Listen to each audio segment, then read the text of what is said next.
Chapter 7, Conversation and Discovery.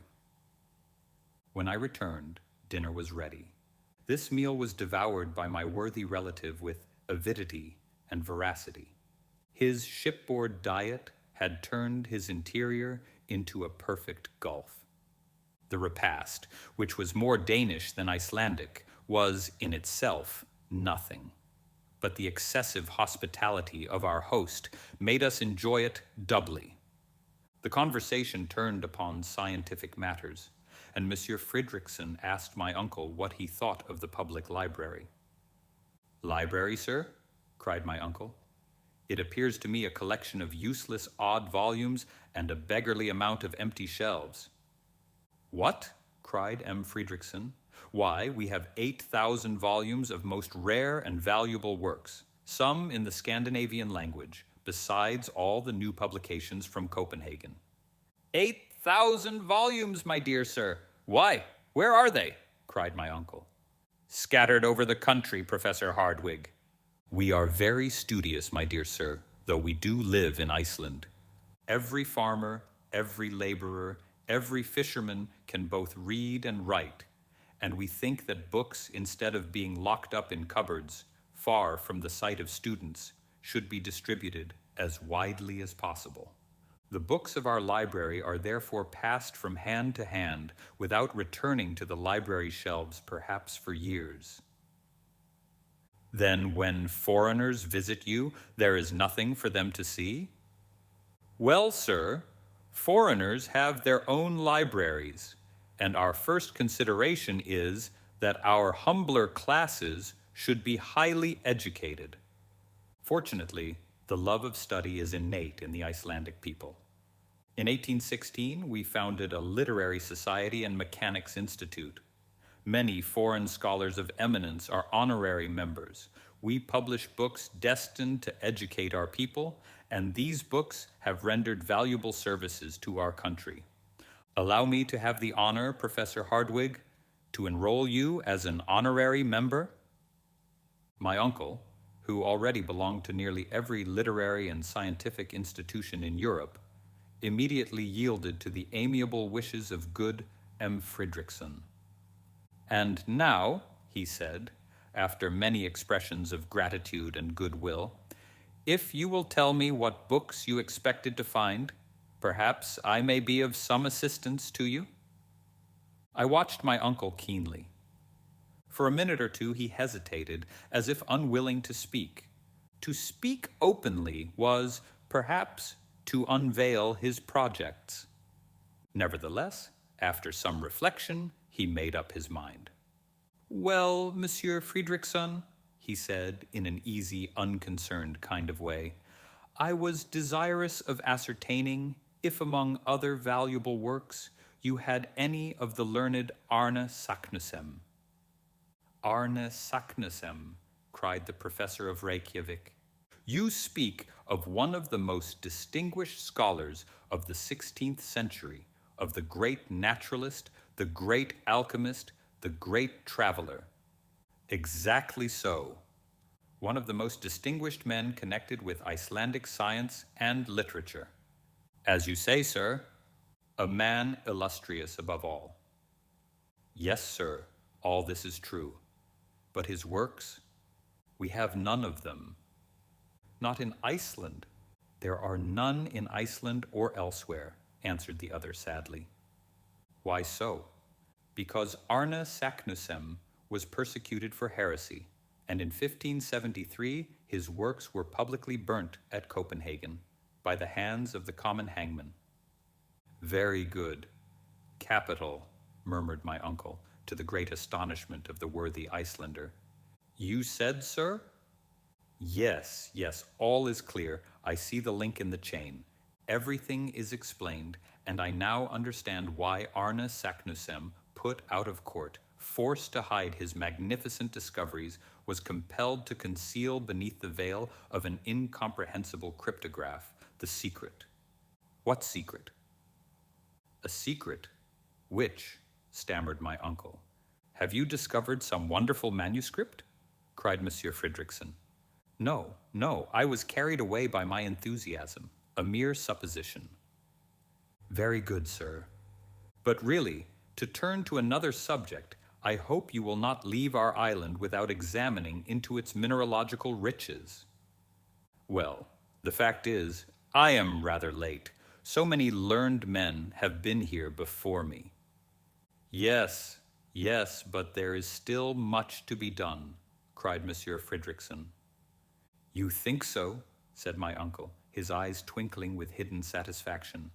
Yes, you have no idea how many unknown mountains, glaciers, volcanoes there are which remain to be studied. Without moving from where we sit, I can show you one. Yonder on the edge of the horizon, you see Sneffels. Oh yes, Sneffels, said my uncle. One of the most curious volcanoes in existence, the crater of which has been rarely visited. Extinct? Extinct? Any time these 500 years, was the ready reply. Well, said my uncle, who dug his nails into his flesh and pressed his knees tightly together to prevent himself leaping up with joy. I have a great mind to begin my studies with an examination of the geological mysteries of this Mount Cephal. Faisal. What do you call it? Sneffels, my dear sir. This portion of the conversation took place in Latin, and I therefore understood all that had been said. I could scarcely keep my countenance when I found my uncle so cunningly concealing his delight and satisfaction. I must confess that his artful grimaces, put on to conceal his happiness, made him look like a new Mephistopheles. Yes, yes, he continued, your proposition delights me. I will endeavor to climb to the summit of Sneffels, and, if possible, will descend into its crater. I very much regret, continued Monsieur Fridriksson, that my occupation will entirely preclude the possibility of my accompanying you. It would have been both pleasurable and profitable if I could have spared the time. No, no, 1,000 times no, cried my uncle. I do not wish to disturb the serenity of any man. I thank you, however, with all my heart. The presence of one so learned as yourself would no doubt have been most useful, but the duties of your office and profession before everything. In the innocence of his simple heart, our host did not perceive the irony of these remarks. I entirely approve your project, continued the Icelander after some further remarks. It is a good idea to begin by examining this volcano. You will make a harvest of curious observations. In the first place, how do you propose to get to Sneffels? By sea. I shall cross the bay. Of course, that is the most rapid route. Of course, but still it cannot be done. Why? We have not an available boat in all Reykjavik, replied the other. What is to be done? You must go by land along the coast. It is longer but much more interesting. Then I must have a guide. Of course, and I have your very man. Somebody on whom I can depend. Yes, an inhabitant of the peninsula on which Sneffels is situated. He is a very shrewd and worthy man, with whom you will be pleased. He speaks Danish like a Dane. When can I see him? Today? No, tomorrow. He will not be here before then. Tomorrow it is, replied my uncle with a deep sigh. The conversation ended by compliments on both sides. During the dinner, my uncle had learned much as to the history of Arne Saknussemm and the reasons for his mysterious and hieroglyphical document. He also became aware that his host would not accompany him on his adventurous expedition, and that next day we should have a guide. Chapter 8. The Eider Down Hunter. Off at last. That evening I took a brief walk on the shore near Reykjavik, after which I returned to an early sleep on my bed of coarse planks, where I slept the sleep of the just. When I awoke, I heard my uncle speaking loudly in the next room. I rose hastily and joined him. He was talking in Danish with a man of tall stature and of perfectly Herculean build. This man appeared to be possessed of very great strength. His eyes, which started rather prominently from a very large head, the face belonging to which was simple and naive, appeared very quick and intelligent. Very long hair, which even in England would have been accounted exceedingly red, fell over his athletic shoulders. This native of Iceland was active and supple in appearance, though he scarcely moved his arms, being in fact one of those men who despise the habit of gesticulation common to southern people. Everything in this man's manner revealed a calm and phlegmatic temperament. There was nothing indolent about him, but his appearance spoke of tranquility. He was one of those who never seemed to expect anything from anybody, who liked to work when he thought proper, and whose philosophy nothing could astonish or trouble. I began to comprehend his character simply from the way in which he listened to the wild and impassioned verbiage of my worthy uncle. While the excellent professor spoke sentence after sentence, he stood with folded arms, utterly still, motionless to all my uncle's gesticulations. When he wanted to say, "No," he moved his head from left to right, and when he acquiesced, he nodded so slightly that you could scarcely see the undulation of his head. This economy of motion was carried to the length of avarice. Judging from his appearance, I should have been a long time before I had suspected him to be what he was, a mighty hunter. Certainly his manner was not likely to frighten the game. How, then, did he contrive to get at his prey? My surprise was slightly modified when I knew that this tranquil and solemn personage was only a hunter of the eider duck, the down of which is, after all, the greatest source of the Icelander's wealth. In the early days of summer, the female of the eider, a pretty sort of duck, builds its nest amid the rocks of the fjords, the name given to all narrow gulfs in Scandinavian countries, with which every part of the island is indented. No sooner has the eider duck made her nest than she lines the inside of it with the softest down from her breast. Then comes the hunter or trader, taking away the nest. The poor bereaved female begins her task over again, and this continues as long as any eider down is to be found. When she can find no more, the male bird sets to work to see what he can do. As, however, his down is not so soft, and has therefore no commercial value, the hunter does not take the trouble to rob him of his nest lining. The nest is accordingly finished, the eggs are laid, the little ones are born, and next year the harvest of eider down is again collected. Now, as the eider duck never selects steep rocks or aspects to build its nest, but rather sloping and low cliffs near to the sea, the Icelandic hunter can carry on his trade operations without much difficulty. He is like a farmer who has neither to plow, to sow, nor to harrow, only to collect his harvest. This grave, sententious, silent person, as phlegmatic as an Englishman on the French stage, was named Hans Bjelke. He had called upon us in consequence of the recommendation of M. Fridriksson. He was, in fact, our future guide. It struck me that had I sought the world over, I could not have found a greater contradiction to my impulsive uncle. They, however, readily understood one another.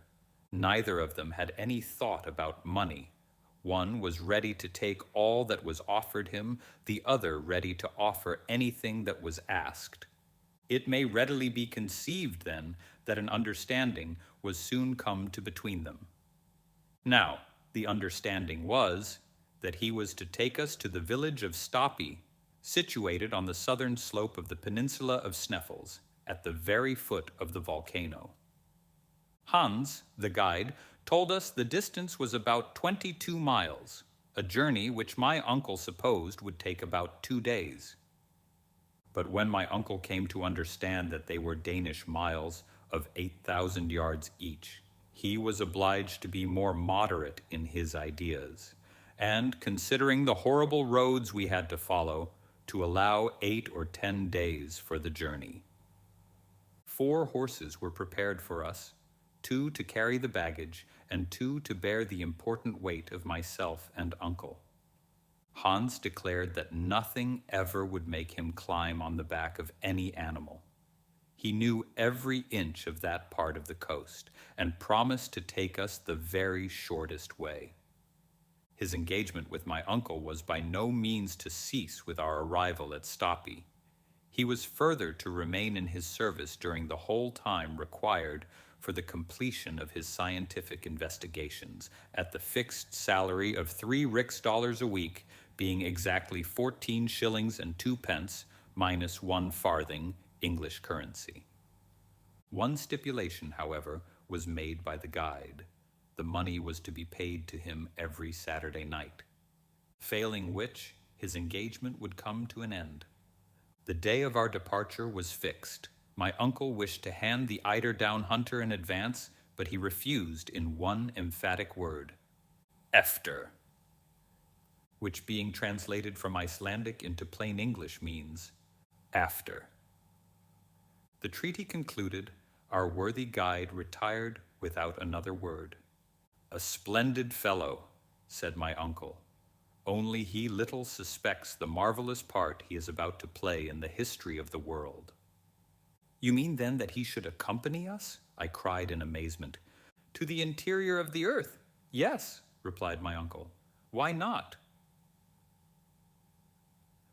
There were yet 48 hours to elapse before we made our final start. To my great regret, our whole time was taken up in making preparations for our journey. All our industry and ability were devoted to packing every object in the most advantageous manner. The instruments on one side, the arms on the other, the tools here, and the provisions there. There were, in fact, 4 distinct groups. The instruments were, of course, of the very best manufacture.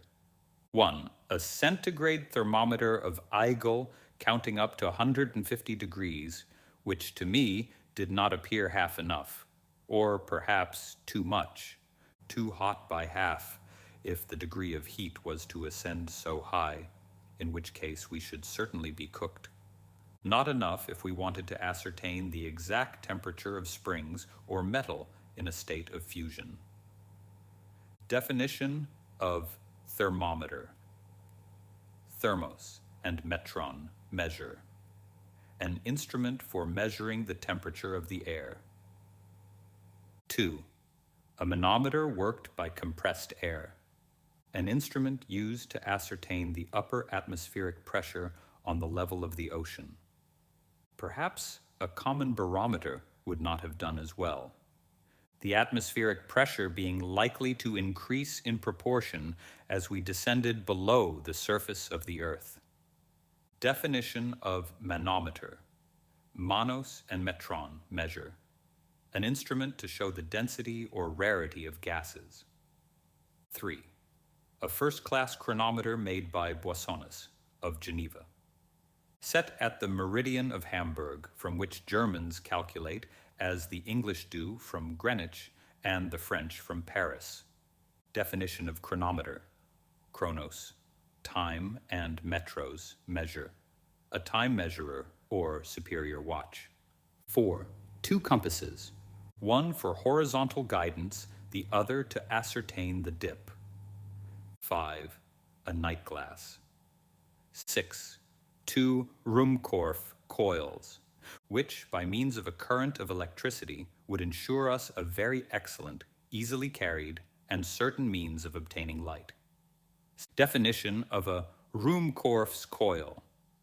An instrument for producing currents of induced electricity of great intensity.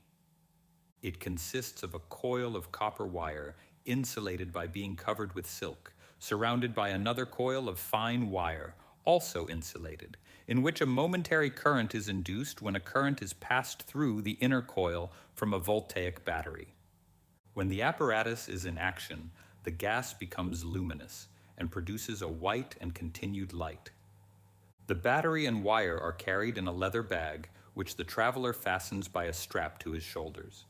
The lantern is in front and enables the benighted wanderer to see in the most profound obscurity. He may venture without fear of explosion into the midst of the most inflammable gases, and the lantern will burn beneath the deepest waters. The apparatus was invented by H.D. Ruhmkorff, an able and learned chemist who discovered the induction coil. In 1864, he won the quinquennial French prize of $2,000 for this ingenious application of electricity. 7. A voltaic battery on the newest principle. Definition of voltaic battery, so-called from Volta, its designer, is an apparatus consisting of a series of metal plates arranged in pairs and subjected to the action of saline solutions for producing currents of electricity.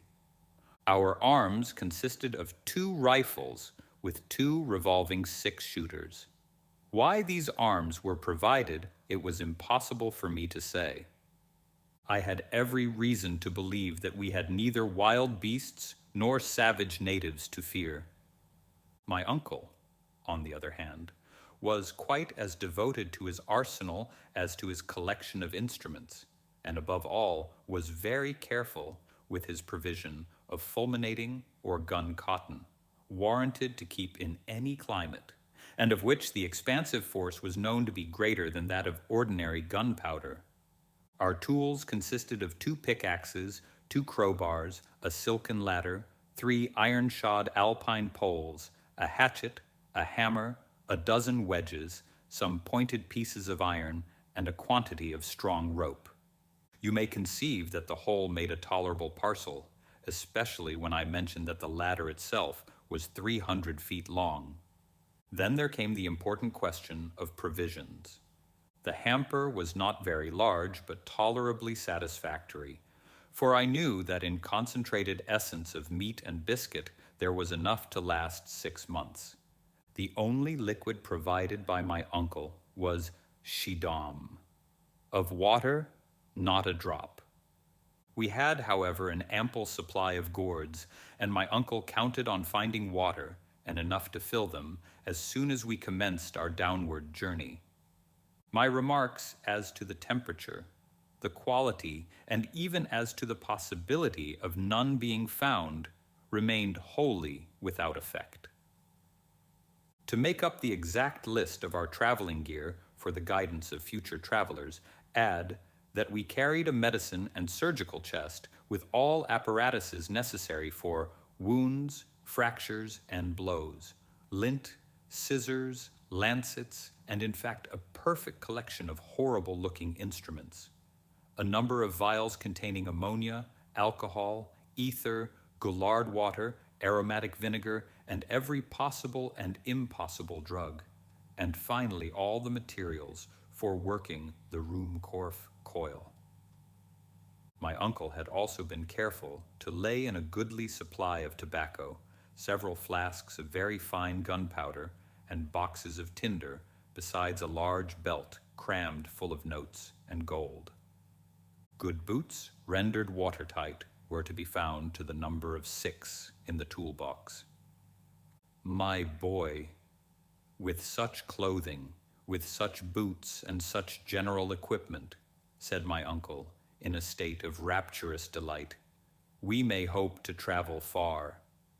It took a whole day to put all these matters in order. In the evening we dined with Baron Trampe, in company with the mayor of Reykjavik and Dr. Hjaltalin, the great medical man of Iceland. Monsieur Fridriksson was not present, and I was afterwards sorry to hear that he and the governor did not agree on some matters connected with the administration of the island. Unfortunately, the consequence was that I did not understand a word that was said at dinner, a kind of semi-official reception.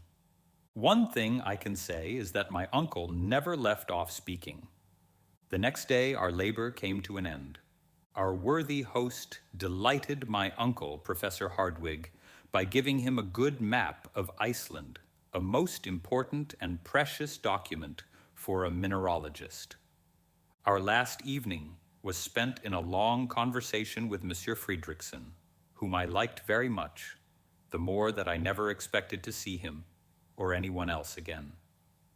After this agreeable way of spending an hour or so, I tried to sleep, in vain, and with the exception of a few dozes, my night was miserable. At 5 o'clock in the morning, I was awakened from the only real half-hour's sleep of the night by the loud neighing of horses under my window. I hastily dressed myself and went down into the street. Hans was engaged in putting the finishing stroke to our baggage, which he did in a silent, quiet way that won my admiration, and yet he did it admirably well.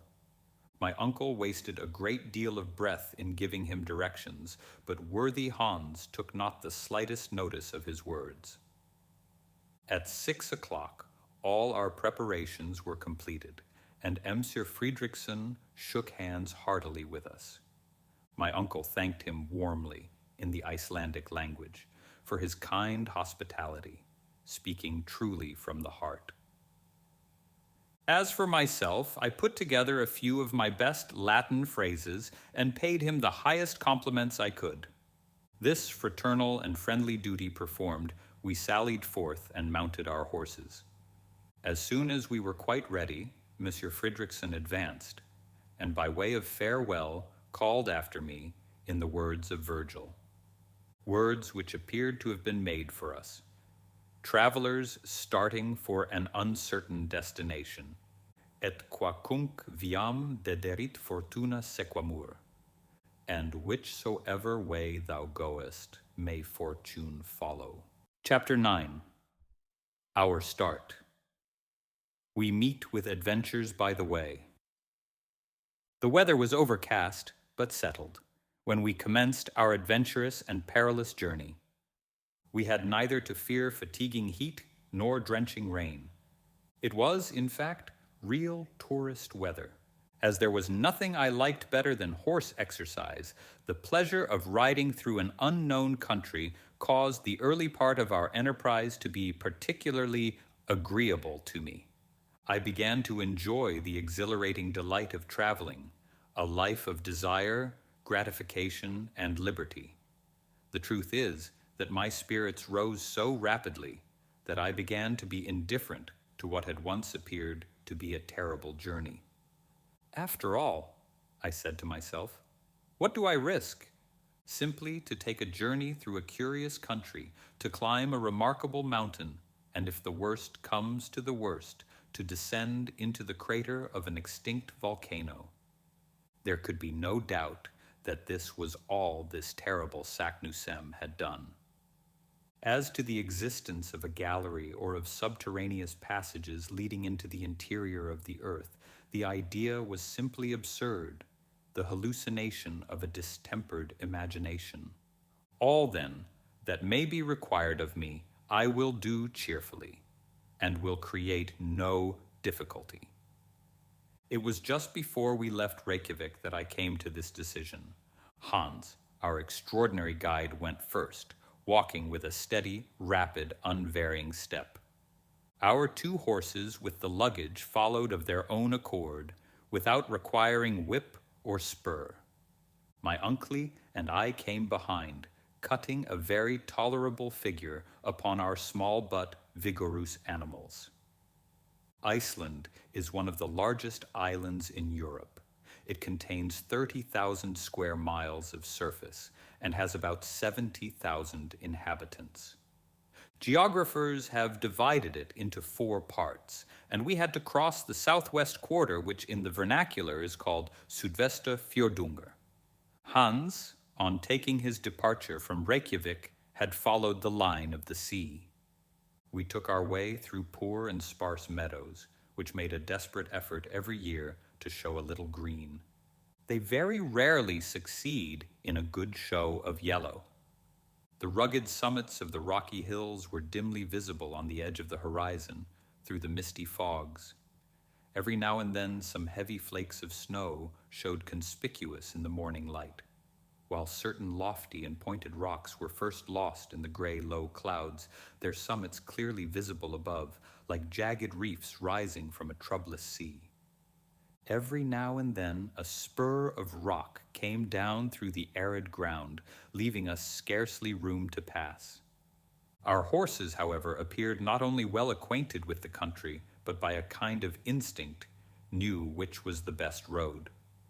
My uncle had not even the satisfaction of urging forward his steed by whip, spur, or voice. It was utterly useless to show any signs of impatience. I could not help smiling to see him look so big on his little horse. His long legs now and then touching the ground made him look like a 6-footed centaur.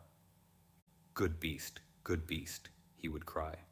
I assure you that I begin to think no animal is more intelligent than an Icelandic horse.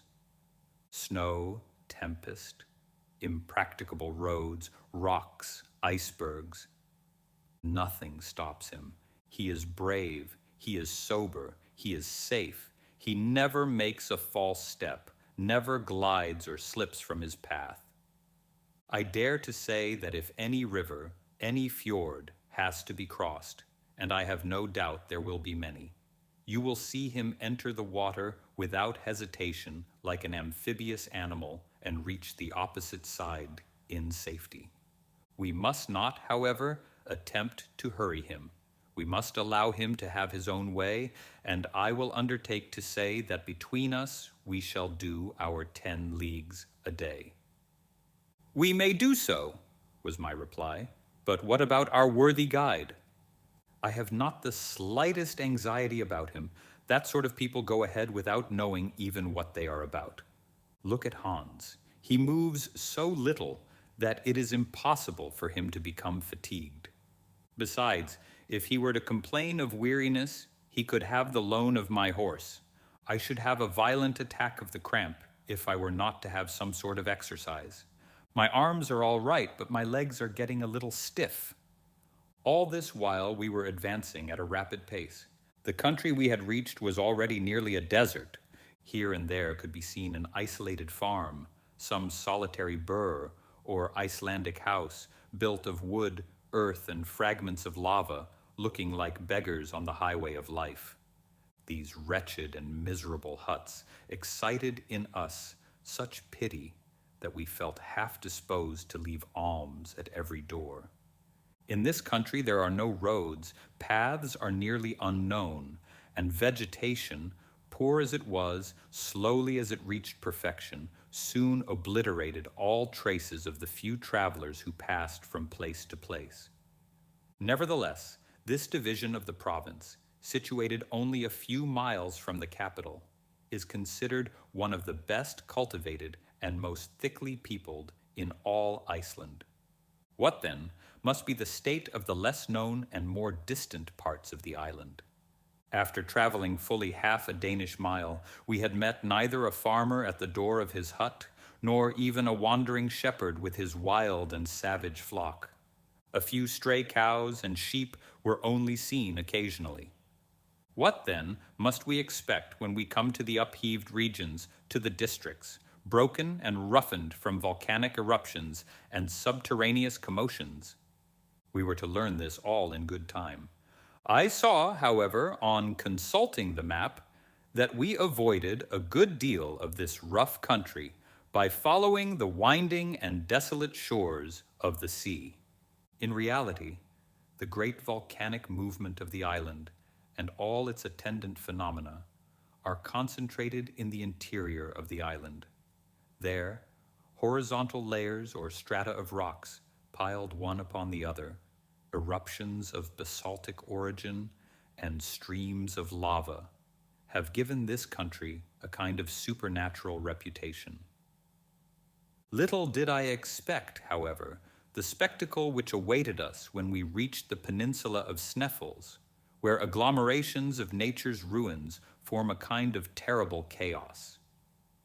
Some 2 hours or more after we had left the city of Reykjavik, we reached the little town called Audiobook, or the principal church. It consists simply of a few houses, but not what in England or Germany we should call a hamlet. Hans stopped here 1/2 hour. He shared our frugal breakfast and answered yes and no to my uncle's questions as to the nature of the road, and at last, when asked where we were to pass the night, was as laconic as usual. "Gardar," was his one-worded reply. I took occasion to consult the map to see where Gardar was to be found. After looking keenly, I found a small town of that name on the borders of the Hvalfjord, about 4 miles from Reykjavik. I pointed this out to my uncle, who made a very energetic grimace. Only 4 miles out of 22? Why, it is only a little walk. He was about to make some energetic observation to the guide, but Hans, without taking the slightest notice of him, went in front of the horses and walked ahead with the same imperturbable phlegm he had always exhibited. 3 hours later, still traveling over those apparently interminable and sandy prairies, we were compelled to go round the Kollafjord, an easier and shorter cut than crossing the gulfs. Shortly after, we entered a place of communal jurisdiction called Eilberg, and the clock of which would then have struck 12, if any Icelandic church had been rich enough to possess so valuable and useful an article. These sacred edifices are, however, very much like these people, who do without watches and never miss them. Here the horses were allowed to take some rest and refreshment, then following a narrow strip of shore between high rocks and the sea, they took us without further halt to the Audiobook of Brantar, and after another mile to Sauerboer Annexia, a chapel of ease, situated on the southern bank of the Hvalfjord. It was 4 o'clock in the evening, and we had traveled 4 Danish miles, about equal to 20 English. The fjord was in this place about 1/2 mile in width. The sweeping and broken waves came rolling in upon the pointed rocks. The gulf was surrounded by rocky walls, a mighty cliff, 3,000 feet in height, remarkable for its brown strata, separated here and there by beds of tufa of a reddish hue. Now, whatever may have been the intelligence of our horses, I had not the slightest reliance upon them as a means of crossing a stormy arm of the sea. To ride over salt water upon the back of a little horse seemed to me absurd. If they are really intelligent, I said to myself, they will certainly not make the attempt. In any case, I shall trust rather to my own intelligence than theirs. But my uncle was in no humor to wait. He dug his heels into the sides of his steed and made for the shore. His horse went to the very edge of the water, sniffed at the approaching wave, and retreated. My uncle, who was, sooth to say, quite as obstinate as the beast he bestrode, insisted on his making the desired advance. This attempt was followed by a new refusal on the part of the horse, which quietly shook his head. This demonstration of rebellion was followed by a volley of words and a stout application of whipcord, also followed by kicks on the part of the horse, which threw its head and heels upwards and tried to throw his rider. At length, the sturdy little pony, spreading out his legs in a stiff and ludicrous attitude, got from under the professor's legs and left him standing, with both feet on a separate stone, like the Colossus of Rhodes. "Wretched animal," cried my uncle, suddenly transformed into a foot passenger, and as angry and ashamed as a dismounted cavalry officer on the field of battle. "Farja," said the guide, tapping him familiarly on the shoulder. "What, a ferry boat?" "There," answered Hans, pointing to where lay the boat in question. "There." "Well," I cried, quite delighted with the information, "so it is." "Why did you not say so before?" cried my uncle. "Why not start at once?" "Tidvatten," said the guide. "What does he say?" I asked, considerably puzzled by the delay and the dialogue. He says teed, replied my uncle, translating the Danish word for my information. Of course I understand we must wait till the tide serves. For Bida? Asked my uncle. Ja, replied Hans. My uncle frowned, stamped his feet, and then followed the horses to where the boat lay. I thoroughly understood and appreciated the necessity for waiting before crossing the fjord for that moment when the sea at its highest point is in a state of slack water. As neither the ebb nor flow can then be felt, the ferry boat was in no danger of being carried out to sea or dashed upon the rocky coast. The favorable moment did not come until 6 o'clock in the evening. Then my uncle, myself, and guide, 2 boatmen, and the 4 horses got into a very awkward flat-bottom boat. Accustomed as I had been to the steam ferry boats of the Elbe, I found the long oars of the boatmen but sorry means of locomotion. We were more than an hour in crossing the fjord, but at length the passage was concluded without accident. Half an hour later we reached Gardar.